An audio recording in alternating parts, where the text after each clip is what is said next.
So we're really happy to have you all here today for this special webinar. Today we have the pleasure to welcome Noel and Quinn for a special webinar which is called Inspiring Students with a Real Life Story of Clean Energy Innovation. So we will learn a lot about clean energy and your story and your movie. But first I would just like to introduce a few rules about the webinar. So during this webinar, we will ask you to kindly please stay muted. Don't unmute yourself during the presentation to have optimum quality sound. And today we're going to have a presentation on inspiring students with a real life story on energy innovation. And after the presentation by the two speakers, we'll have time for a question. So please keep in mind your question, and then we will also have what we call Mentimeter presentation. So we will have interactive tool with you, and you will be able to ask questions. We will ask you a few questions, and if you also want to introduce yourself in the chat, if maybe you also have a teaching background, it can be interesting to see what type of audience we have today. If you wish to have a diploma of participation, you can write to me directly on private chats. So Florian, I will rename myself with your name and your email address, and then we will collect that and send you a certificate of participation. We will record this webinar and we will upload that on our YouTube channel. And we also invite you for the next webinar, which will take place this week. So on Thursday, same time, and it will be about coral conservation with our national operator in Malaysia, with Nicole Lim Wei Chen, who is also a specialist in marine biodiversity. So you are really welcome to join also for this webinar. Just for me to change slides. So today's webinar, we are going to hear about Noel and Quinn story and documentary.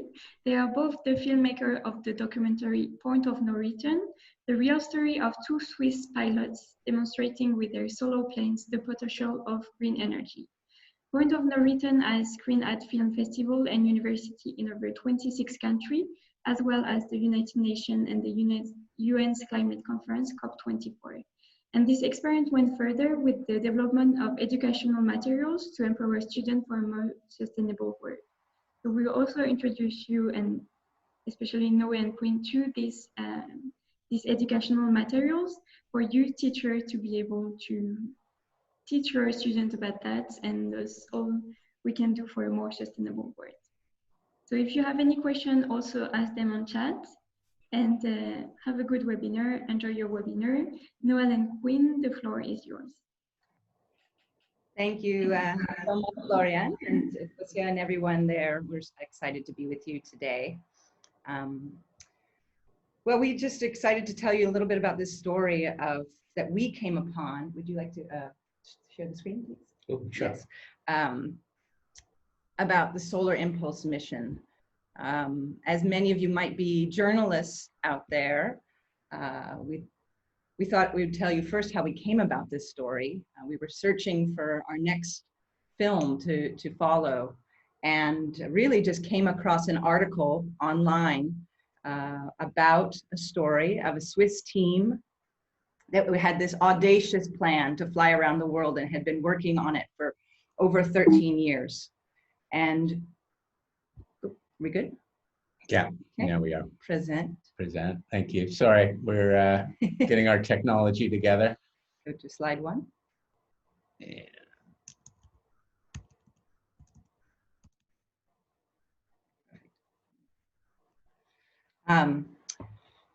And we've been working together for over 10 years, and we've made several documentaries in the realm of the environment, but mostly dealing with problems, dealing with climate change and melting glaciers and ice sheets, dealing with stories of environmental degradation of soils over time and the collapse of civilizations.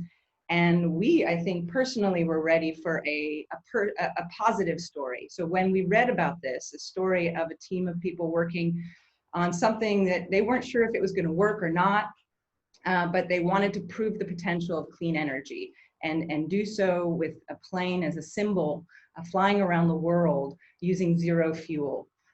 So we decided, we reached out to them and we told them about ourselves, and with some trust and relationship building, they accepted us to do sort of the inside story of their mission around the world, which happened in 2014 and 2015.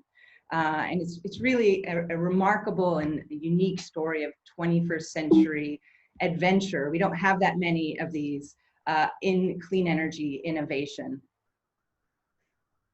The two people behind the mission to do this are really quite interesting and quite different. And a lot of what the film is about is looking at what happens when a team gets together, uses their collective experience, their collective drive to try to achieve something that pushes the margins of what people think is possible. It's a technological story, but it's also a human story of what it takes to break boundaries, to show people that what many people said was impossible is not impossible when you apply themselves. It's just that it comes with a lot of unknowns. And the two people are Bertrand Piccard, who had the idea.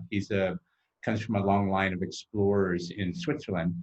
And then he brought on Andre Borschberg, who's a crack pilot, engineer, went to MIT, and both had a love of adventure, but they also had a love of the planet and wanted to do something as well. So it's really, in many ways, it became as much a psychological human story as it was a technological story.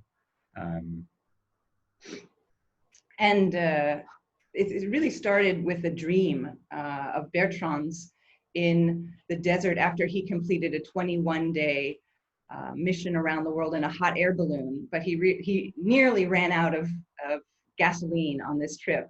And at that moment he said, what if I do this without fuel? And that was the genesis of this idea. And he brought together, as Noel said, Andre and a whole team of ultimately over 100 people to set out across, set out across the world, starting in Abu Dhabi and the United Arab Emirates. And they had just basically finished the plane right before they were about to set off. They had a prototype plane before and had failures where they broke the wing and had to spend an entire year rebuilding it. So they had many setbacks, and there was no guarantee that this would work. And this was all very interesting to us as filmmakers and journalists to try to document this process of pioneering in the making. And to see, they weren't sure if they were going to start in Abu Dhabi and only make it to Varanasi, India. They had a plan, but they were not sure how it would go. And so we were excited to follow along in this 21st century environmental adventure where we saw them working on solutions by the minute, and to see how that played out. What were the challenges they would encounter, and what would it take to innovate and to be pioneering in this field. So they had 26,000 miles, 14 stops, and 9 different countries. I think you skipped one. You skipped one, Noel. Oh, I did. You skipped a Back. few. Sorry, excuse us. Use the buttons. I can't. Okay, just right here. Oh, can't. Sorry. There we go. There we go. Now for the juicy stuff. We'll show you, this is our film, which, it took about several years to make after the completion of their journey. We would like to share the film trailer just to give you a little sense in the beginning of what this story is like.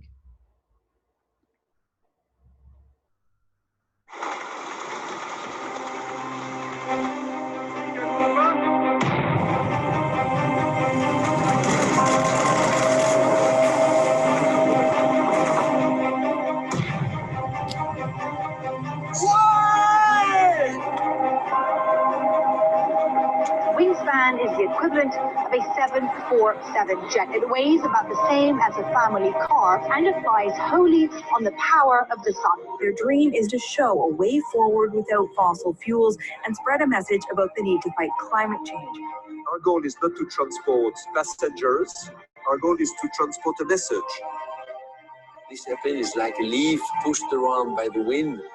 You have to make nature as a partner and not as an enemy. It's made of fabric, it's made of carbon, and you can break it with your finger. If you do something wrong, just one thing, they could die, and you carry that for the rest of your life. We never flew over the ocean. 5 nights in a row, that's the main challenge. Switching on the solar generators. There's bad weather coming in, thunderstorms, and afterwards it's turning northwest. We have a pilot that is starting to show signs of fatigue with batteries that will not take a lot more abuse. We divert or we take a big risk. The decision we take goes far beyond the flight itself. Someone has to do it first. Someone has to try. I think it's very dangerous. You know, we never have the story of those who got killed.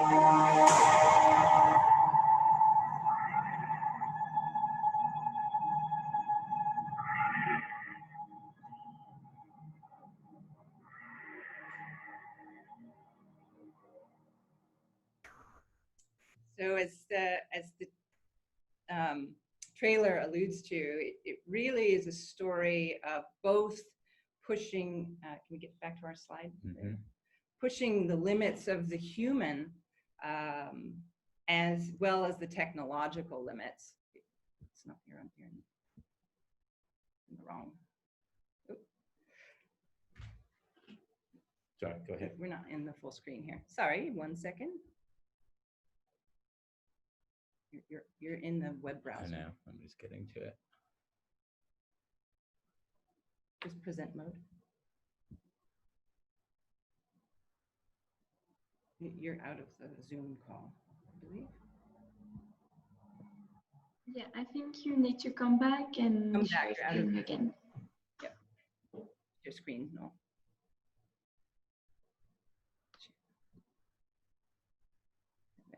Right here. Present. Okay. Thank you for your patience.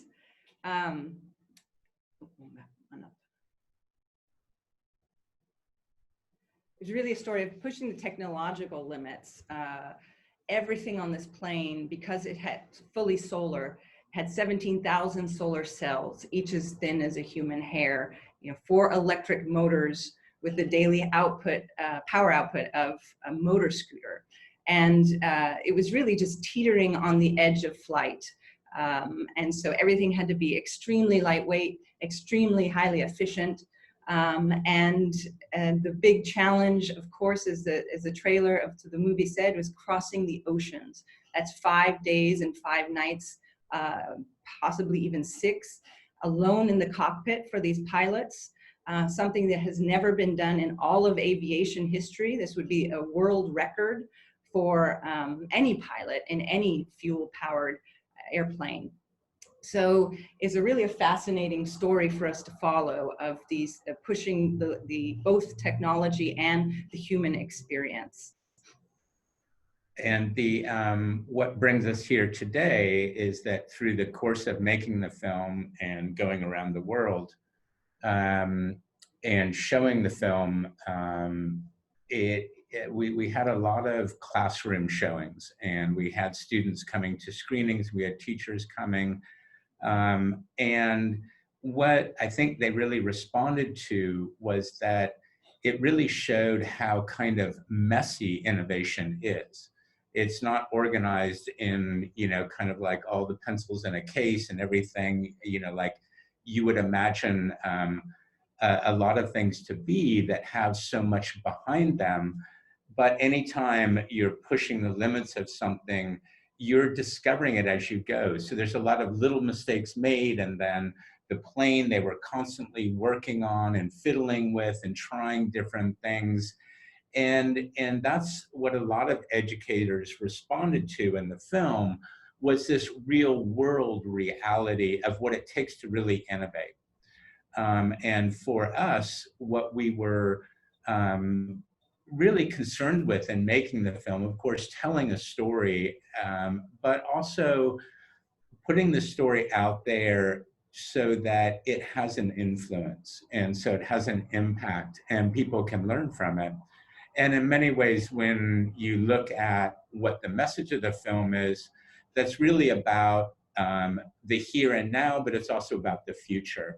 And so schools have become really, really important. Students, education all over the world are getting the film out there and also building around it curriculum and teaching tools that teachers can use and students can use to do their own innovating and to get started with it. Because a big part of the message about reaching sustainability, changing the way we do things in a big way, is through innovating and trying and failing, because nobody has all the answers. So in finding those unknown answers, it is a messy process, and the film is very much about that messiness of different personalities colliding, or you know, trying to work in a world that isn't used to a plane that's the size of a 747 and flies 50 miles per hour. It really changed a lot of people's conception of what that future can look like. And the technology is important, but the most important thing, as Bertrand would also say, is not the technology, but the psychology of the planet and the psychology of the people that live on it, and being willing to accept that throughout history, impossible has become possible. That's what humans do, particularly when they get together to do it. Yeah, so this is how our educational side of our project was born, was really getting the feedback around the world from teachers and students, kids with their arms raised and eyes wide about this idea, a dream really that they saw come together in flight. And after this, we we knew it could have potential impact, but we really wanted the story to go further and for it to be used as a launch pad for students to dive deeper into these subjects. As Noel said, both in terms of learning about how to innovate, but also collaborate together on climate solutions and about thinking about clean energy. So we've created a nonprofit initiative around the film, which has created curriculum to go with the film in a shorter version than our theatrical version that was played in theaters, as a springboard to really explore renewable energy, sustainability, global climate solutions, but through a lens of innovation and a lens of being open-ended, exploring the unknown, and having hands-on activities as well as collaborative experiences together. Because that ultimately was a huge part of the success of Solar Impulse, was that this was an enormous team effort, led of course by two incredible leaders and pilots, but it would not have been successful had there not been an enormous team of specialists behind them, meteorologists, engineers, flight programmers, everyone coming from different perspectives and different backgrounds of expertise that enabled this to happen. So just to give you a brief overview of the educational side of the program, the themes that the students explore, and to back up, this is really for ages 9 through 16, and of course, as well as mentioned, we've had lots of university screenings as well, but the curriculum itself that we've developed is divided into 6 themes, one being energy storage, batteries, of course, being enormous part of the both the success and challenge of Solar Impulse, and batteries and energy storage being a challenge for everything that we do in terms of clean energy on the planet. Renewable energy in general, and then we go into solar circuits and how they work. The plane itself is sort of like a mini smart grid, and we explore that. And then students take the foundational building blocks of renewable energy and solar and understanding that to think about how we design sustainable cities, and engineer for the future and innovate for the future in theme 5. And sorry, yeah. Let me just add to that a little bit. Within this educational, there's the film, the 1-hour film, and then there's the curriculum, which Quinn just went through, and then there's also kind of builder kits that come with solar panels, and they come with different things to play around with clean energy, and not just solar. So it was really that hands-on component that was super important in giving kids, not just students, not just the information, but the ability to collaborate and to build their own stuff and get started. So it's, to try and fail, just like the team did, you know, to try to create a little gadget that's a little bit more efficient, or to make your wind turbine, because this is not just about solar. One of our activities is about wind, and certainly covers all aspects of renewable energy, but how to, you know, make things more efficient, make things work better, to come up with more innovative solutions, and to start thinking young about those things. And our final theme is global climate solutions, and approaches the UN Sustainable Development Goals, and look at how access to clean energy affects all of the different goals and how those work together. Okay, so here's another clip. These are one of some of these clips that we're showing are also come with the curriculum. So students can, students and teachers have like a little piece of the film that relates directly to what they're doing in the classroom, whether it's building their own batteries in the classroom. It's about the importance of batteries, and you know, where there's so much room for growth and need for growth for electric propulsion. So here is another clip from the film, and this is really about the building of the plane and what goes into that plane that makes it one of the most efficient in terms of energy planes ever created. It's like going to the moon. Everything is under control, but you still have to go to the moon. The challenge with the solar energy is to fly through the night. The energy of the airplane is the critical factor. During the day, we climb very high altitudes, so we collect energy directly from the sun. And we use this altitude at the beginning of the night to slowly fly down. This saves the batteries. Minimum battery charge, if everything goes on plan, is not more than 10% in the morning at sunrise. It's about an hour, so there's not much margin in that. Thing okay there? Okay, let's move forward. We are removing each gram that we can in this airplane, because each gram, of course, is consuming energy. I did the most weight saving because I lost 4 kilos during the last 4 months there. So I did my contribution then. We were never able to prove that the airplane can fly through the night so far. And reducing weight is reducing risk. The lighter you are, the further you get. who knows? I mean, maybe this is the minute which counts. Yeah, exactly. So as you see there, that's the team of engineers working to shave every little gram of weight off the plane before their big flight across the Pacific, where, as Andre said, can we go up 2 slides?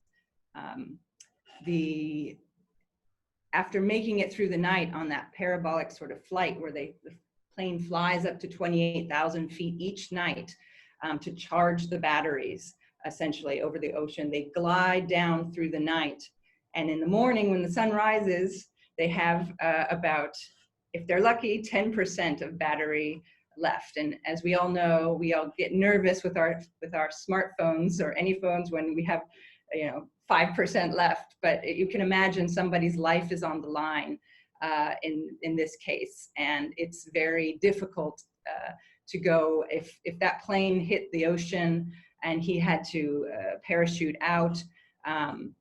The plane, of course, because it's so lightweight, would have been shattered in pieces, and the pilot would have to survive on a raft for up to 48 hours until a passing cargo ship could come and rescue. So it's they were flying with very little margin for error, and their batteries were a crucial component to their success. And ultimately, on that Pacific flight, they did have challenges with the batteries and damaged the batteries. They actually overheated the batteries, and that stopped down their mission for 9 months or so, where they had to basically order new batteries. So this we're showing you as an example that we've pulled from the film, and this story that is just a really great launch pad for students to start talking about battery, energy storage and batteries. Could we flip 2 screens more? Which is our first theme in the curriculum that we've designed. And just to also back up, we are filmmakers. We are not the educators in the sense of classroom educators. So the curriculum was designed with our partners in New York City called Solar One, and they are award-winning curriculum developers in the realm of renewable energy. So they are the ones who developed this, and we are, of course, in close contact to really plug into the film or I should say, pull out of the film these key moments that could be used as launch pads for discussion and hands-on activity. So energy storage being our first theme, how critical that is to a future without fossil fuels. And kids explore the challenges and the limitations of battery technology, because we all know that we need better batteries for cars, we need better batteries for grids and homes, we need better batteries for potential air travel that's clean energy. So innovations in that are going to be crucial in coming decades. And so as Noel kind of mentioned earlier, one of the activities in this theme is building your own battery and then testing it with a multimeter, measuring voltage, learning all about all those basics in the beginning. And then these experiences you use as to build on for future themes.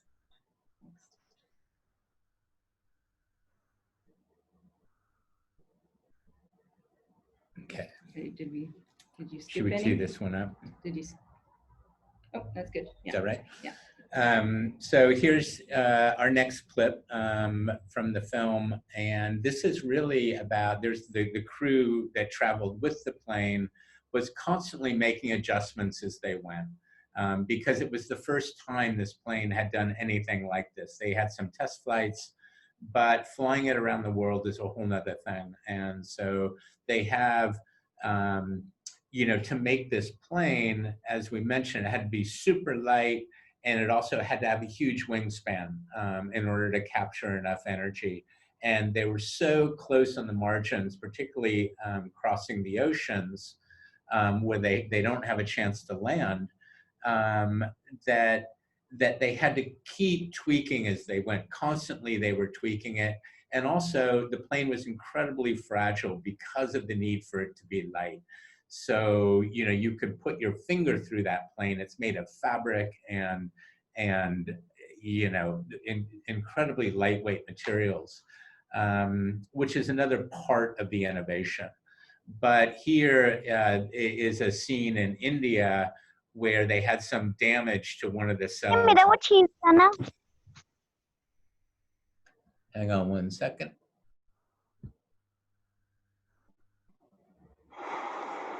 We had a little delamination on one of the solar panels. Oh, don't push too much. Oh, it's perfect. This white spot can overheat one of these individual cells. If one cell gets damaged, like with the light bulbs in a Christmas tree, you break down all the others as well.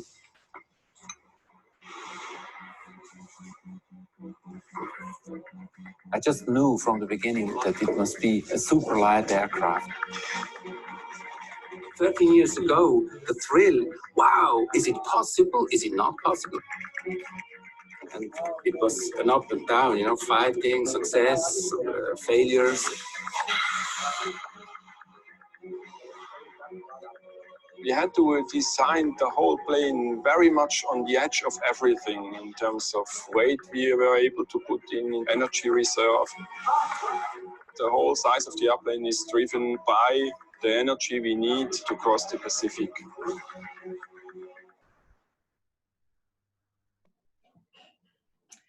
So as Robbie said there, everything was about crossing the Pacific Ocean, which would be the true test of the plane. And so they had to build the plane big enough, but light enough and able to do that, and to really make it with no, you know, they had no reserves on board, no extra fuel in case they ran out.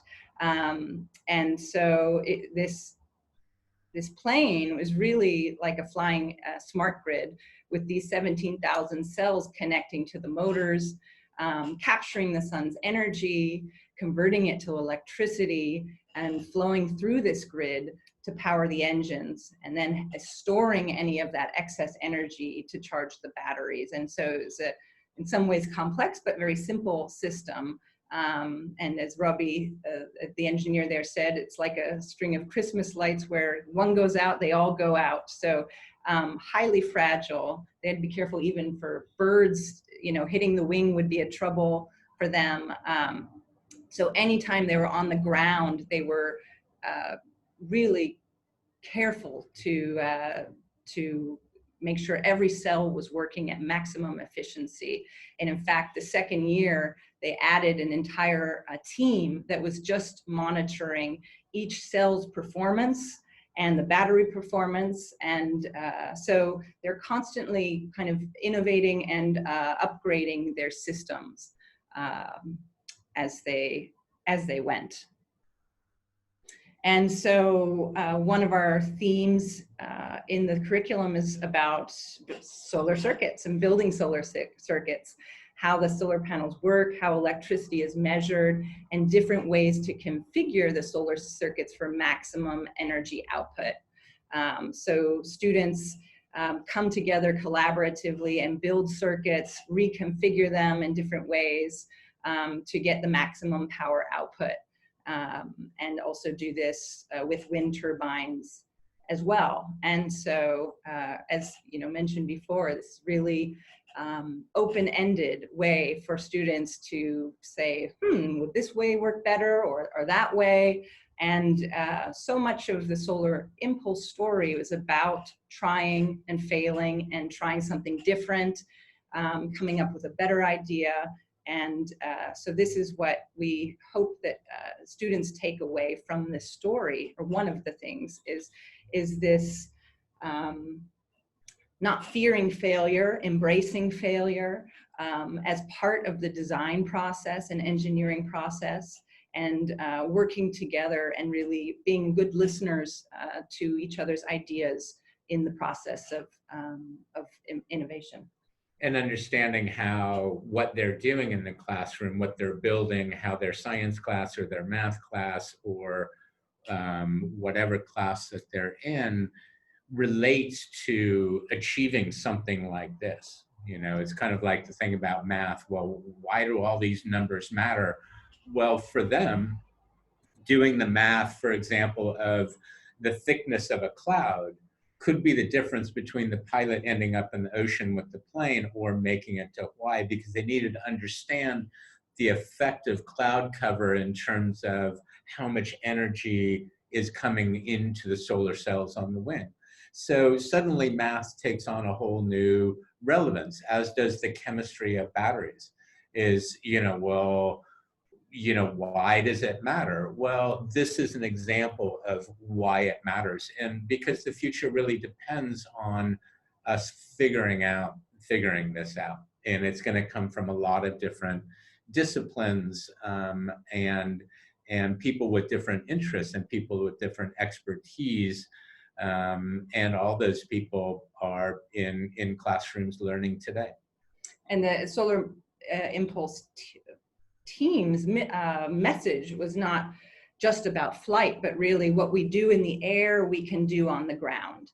And so all of their advances in maximizing efficiency and all their materials in this plane are things that we could do on the ground to maximize efficiency of air conditioners and heating and cooling buildings and things like that. And in fact, some of their advancements, like in insulation for the plane, are already being used for insulation for refrigeration in refrigerators. So there are lots of technologies that were sort of breakthroughs that are already being used in different applications on the ground. So go to the next slide. Approaching the point of no return. This, of course, is the title of a film and the educational project, and is the point at which, it's a common term in aviation, at which when you leave the airport, you can no longer go back to that airport, essentially. And of course, there's a metaphor here as well as the point of no return as a society with relationship to fossil fuels. There's a point at which, you know, we need to move forward and not go back to the business as usual. And in the film, the climax, if you will, of their journey, or a very key moment in the journey, is over the Pacific Ocean. They are having an increasing amount of pressure at this point. They've made it to China, and they have tried, I think they did about 10,000 different mathematical computations to try to find a route over the Pacific to Hawaii. And they had maybe 10 different failed attempts where they thought they had a solution, and they couldn't make it. And this is all because weather blocking them. The Pacific Ocean is like a giant soup of bad weather, and frontal system stretching from Taiwan to Alaska that they had to cross and navigate around. And as we mentioned, it's an extremely fragile plane that you can poke your finger through. So it was really an enormous challenge to find the path that would be safe enough to save the plane and the pilot and make it to Hawaii. And so they had several canceled flights, and also one flight where they diverted to Japan instead of Hawaii, because the weather just changed and it looked too ominous and they couldn't continue. So at this point, the team's really down and frustrated, and there are some doubts as to whether they're going to make it. And I wish we had more time, we could show you all these clips, but hopefully you get a chance to see the film. And so everything's on the line for this last Pacific flight. We're gonna share a clip with you on the next slide, I believe, from this moment over the Pacific. Yeah, the point of no return, or the moment of truth, of course, in their case, was really quite defined. You know, they knew where that was down to what, like the 15 minutes or whatnot, that they had to make that decision, or it really would be too late to turn back. you know, sometimes you think, well, it'd be nice if for society it was so clear. It'd be easier to make decisions, maybe. But this is what they were dealing with it across the Pacific.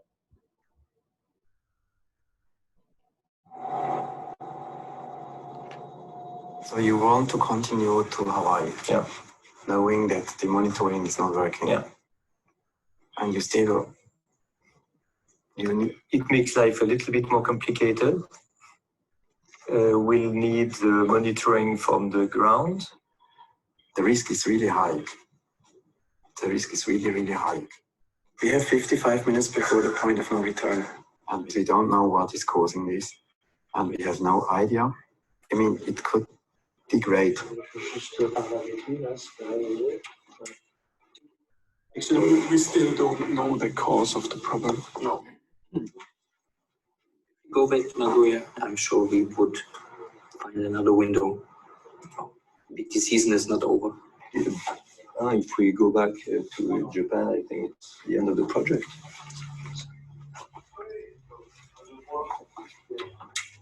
Bon, ouais.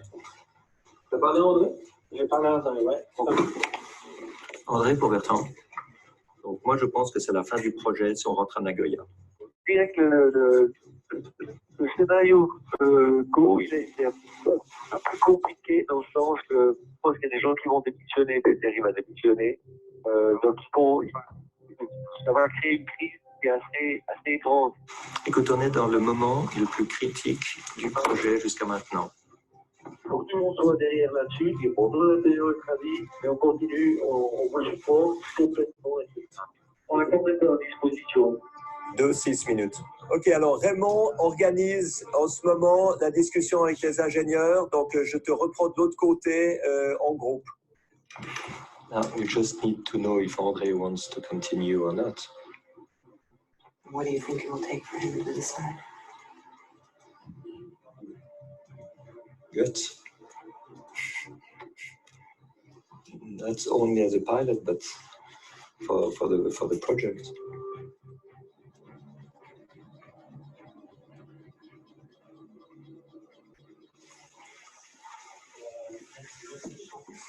The aircraft which is not nominal. Yeah. Things will break during this journey. And if we start the journey already with one redundancy down, it's not a good starting basis. I would recommend to go back. Going back to Nagoya in the season of typhoons, with the possibility of destroying the airplane on the ground, in terms of overall project, it's more risky to come back than to continue. Personally, I have a very good feeling I can do it. We have an airplane which has a very good source of energy, very good storage. If you decide to continue as a friend, as you have all my support, but as an engineer, I would say we have to go back as we have the choice. A lot of people can be a little bit afraid, scared by the unknown in which we're jumping. I was very often in my life in this type of situations, and I tell you it's worth it. But the decision we take goes far beyond the flight itself.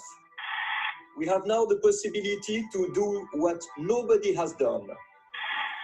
When Schockjäger broke the speed of sound, he had a broken rib. All these things were absolutely incredible feats. I think it's very dangerous to, with this heroic speech, to encourage people to take a wrong decision, because we never have the story of those who got killed. These are hard projects, these are difficult situations. I guess I do it because I know this airplane quite well and what can be done, what cannot be done. Nobody in the future will understand that two managers can go against a whole team. And you really force us to support something that nobody wants to do. I just want to make one point very clear. There's only so much we can do to support you from here, from the ground. So when you decide to go on, you will be on your own up there. Well, this is Capcom speaking. We have to start the climb now if we want to have a chance to respect the profile. Go. Climb.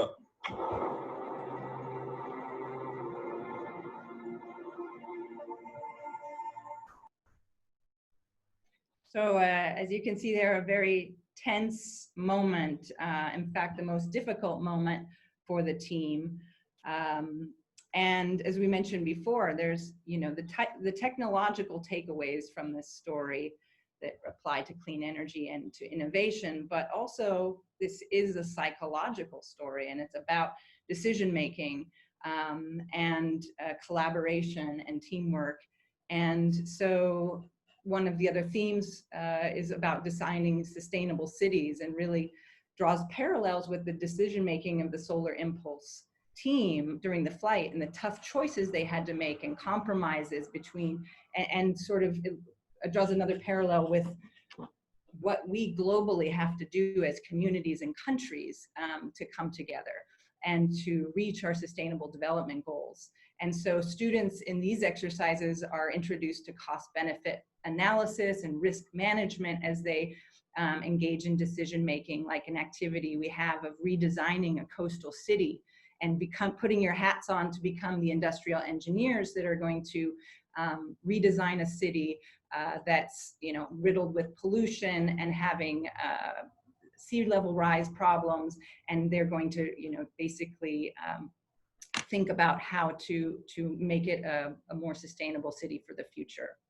So those are some of, we're looking at the time here and want to just wrap up so that there's time for questions. Yeah, I'll just say one more thing. At the very end, on the last flight, when they were circumnavigating the globe and coming to the finality of that two-year mission, Bertrand, upon landing, talked about why they did it, and even though it was as difficult as it was, he said, you know, this is something, you know, that Andre and I love to fly, but for everybody has their own thing. And, you know, he talked about teachers in particular, and people in all walks of life, artists, whatever it is that you do, is the important thing is to do something in terms of sustainability. Everybody contributing to it in a small way can make a huge difference, just as everybody contributing to the mission in small ways and big ways made all the difference in the world to them getting around the world with such unknown technology. So let's stop there, because we could keep talking, but we won't. And we'd love to hear anyone's questions and responses to what we've shared. Thank you very much, Noel and Quinn. It has been a wonderful presentation. And even the small clips that we've seen is like, we're really, like, we want to see the whole movie. It has been, as you said, it's really tense, and we were in the human story more, and even more than the technology things that we learned. I think I will go a bit for the question that we received on chat that I monitored, and one that was really recurrent is where we can find those lesson plans. How are they, or part of that, are they available for public school and everything? So if you can also put on the chat the links to that, and maybe also say something where we can find it, it would be wonderful, because it was a really recurrent question, and I've seen that we have a lot of teachers, and I think lots of them will be interested with that. Hello. Wonderful. We're just going to share the screen again to direct everyone to our website, which gives the information about the educational initiative, as well as describes the curriculum in more detail, and right now shows how you can access it. Some of the languages for US grades, but of course applies throughout the world. And we hope to be able to translate the curriculum and the film into multiple languages ultimately. So this is our website for the educational initiative. And you can also email us here as well at info@, you'll see on the website. And we're happy to, if your question's not answered today, respond to you directly as well. Then we're also talking with FEE in terms of how to make it available to everyone within the FEE network. So. Thank you. And we also had a really interesting question. Were you also in contact with the teachers to make sure that what they were teaching in the curriculum was sticking to the movie? And also, did you have any feedbacks from teachers, from students? Because we've seen some pictures. How large was the audience that you were able to reach? And what was the contact you had with teachers and students? Sure. Well, we did, we were kind of all ready to launch the program, having developed the curriculum with our curriculum developers in New York, and had begun testing that in classrooms. And originally— Just to step back, I think we were in touch with teachers to begin with and polling them about, well, what would be most useful in the classroom. So before we even set out to do the curriculum, we were getting feedback from teachers in terms of showing it to them and then pulling out from there what was most interesting. And then, as Noel said, working with teachers to develop the curriculum. And then after that, we've pilot tested in classrooms here in the United States in various levels, grades from 4th grade, so age 10 or so, on up through high school level. And so we've gotten feedback from teachers. You want to share some of the feedback? Yeah, well, we were in the middle of that process when coronavirus came along and changed everybody's lives, hopefully for not too long. So we have shifted gears a little bit in terms of making it something for home, for distance learning as well. So we didn't quite finish that feedback process. So, you know, we always are going to want more feedback coming in, as particularly in terms of the building materials and different experiments and things like that. We could probably actually honestly use more of that once classrooms get back in order, because we're in the middle of that process. But to answer the question, I mean, the teachers who responded and had to fill out detailed surveys really said how engaged their kids were by the film and excited by the story.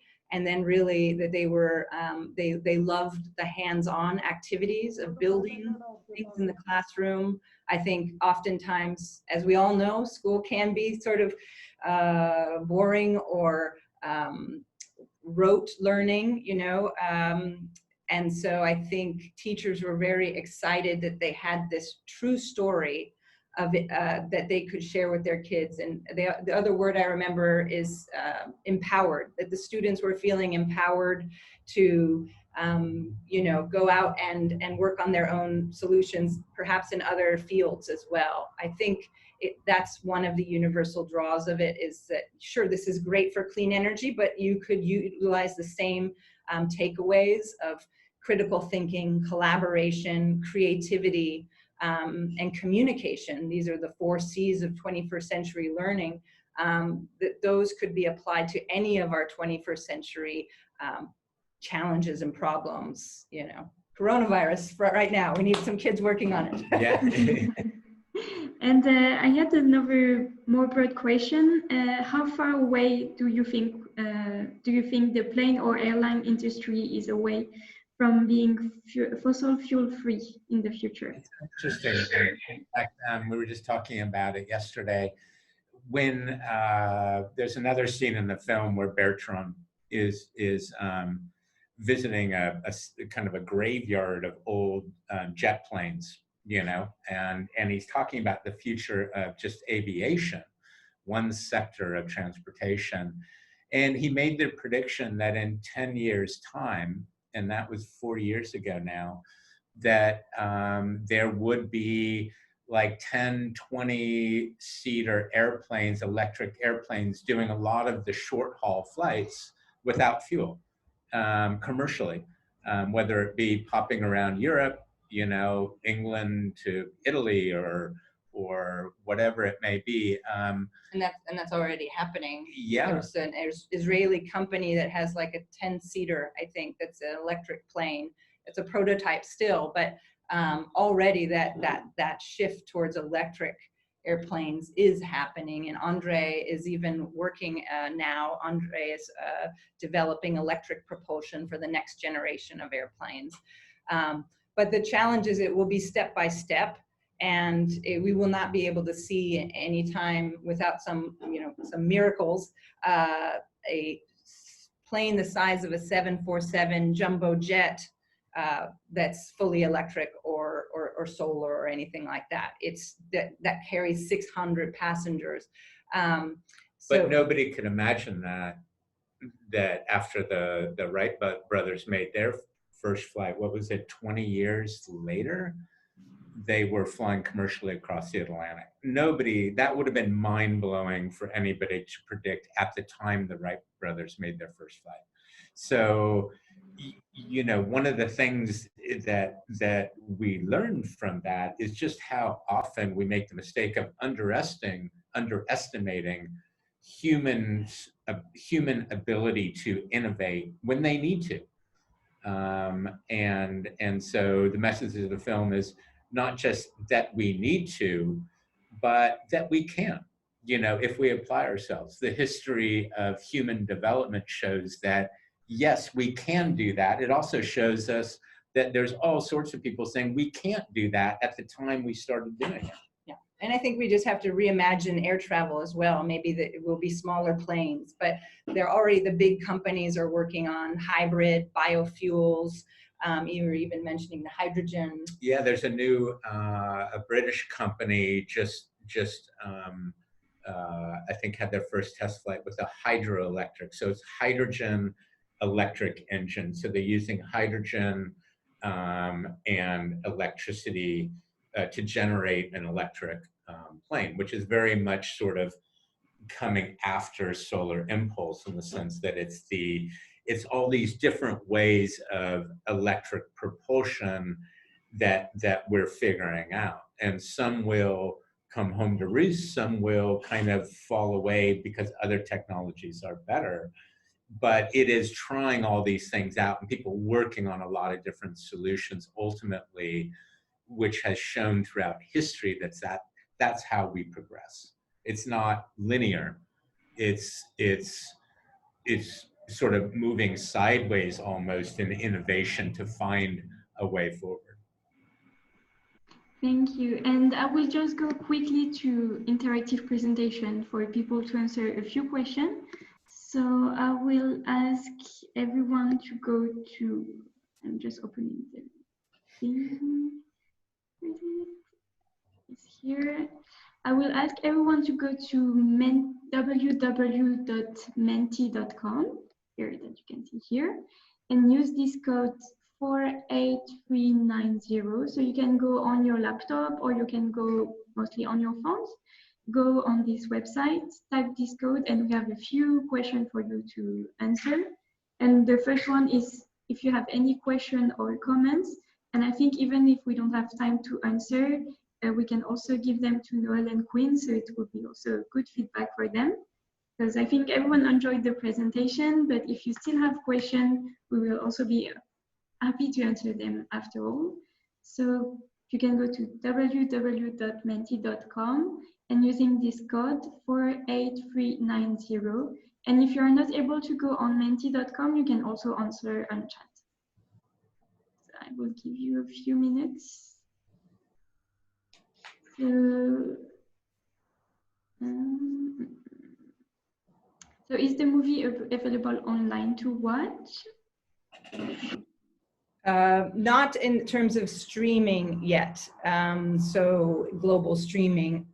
So if you're interested to watch the film, you have to come to our website and fill out a form, and then we can be in touch. But we do have streaming in the works, so that probably will change over the next year is our guess, and that will be possible, which we'll announce on our website. And I think the second question is related, how to collaborate with you. I think we can contact you via your website, and if you have any type of collaboration, there you mentioned that there is your email address on that. Yeah, info at pointofnoreturn.com. Yeah. So how did you manage to collaborate with multiple foreign partners as seen in the video? China, Japan, etc. Well, just first of all, it's Quinn's team and my team. We've been a team for a long time. And to replicate the program, I'm not sure what that. You know, no, she's asking about this. How did we collaborate with multiple foreign partners? We didn't have to ourselves. Solar Impulse had a team dedicated to getting all of the flight permissions, location permissions, and all of the on-the-ground coordination with the governments of each of the countries where they landed. They also had to even do that for countries nearby where they might have to land if they ran into trouble. So there was a ton of work that they had to do to get the permissions to make it possible for them to do this. And we luckily just were able to, you know, ride along on the coattails of their hard work and planning as Solar Impulse gave us the permission to film what they were doing. And that's one of the wonderful things about the project is you had countries all over the world kind of jumping on board and collaborating with each other. I mean, because it was flying in and out of airspace and they were having to shut down commercial traffic and, you know, it was crazy. I mean, to get permissions and all of that. But by and large, it really, it showed that, you know, to me at least, that the world can collaborate, you know, and it doesn't often do that very well. And so that is one of the keys, definitely moving forward, is all these different regions and countries and special interests within those countries in a way compromising or realizing that there is something bigger involved here and letting go of that, of those special interests for a global interest. And that is going to be a huge step. But it's certainly, we've seen evidence that that can happen when it needs to happen. Okay. We will still collect your answer, but I will move to maybe just one last question. Do you use or do you want to use solar energy? If not, why not? It's more a question to the audience, because it's something that you say it's still in development. So we were also curious to see if it's already something that is used in, because we've seen that there are people from the Philippines, India. Is it something that is also developed within our homes? It's in development, certainly. I mean, it's developing, but you know, when you think about it, it's like it's free energy.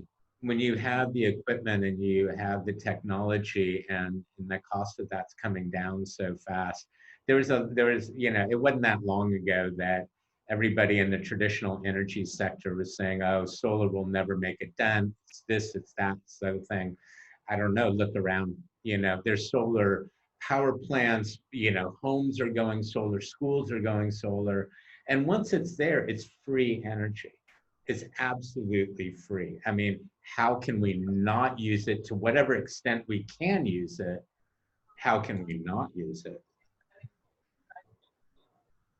And yeah, because we're running out of time, it's our last question. Did you find the webinar useful? So you can vote on that. And I think from the comments I've seen, everyone really enjoy also this life story, and it's also your life story, because as you said, you've been part of this project for many years.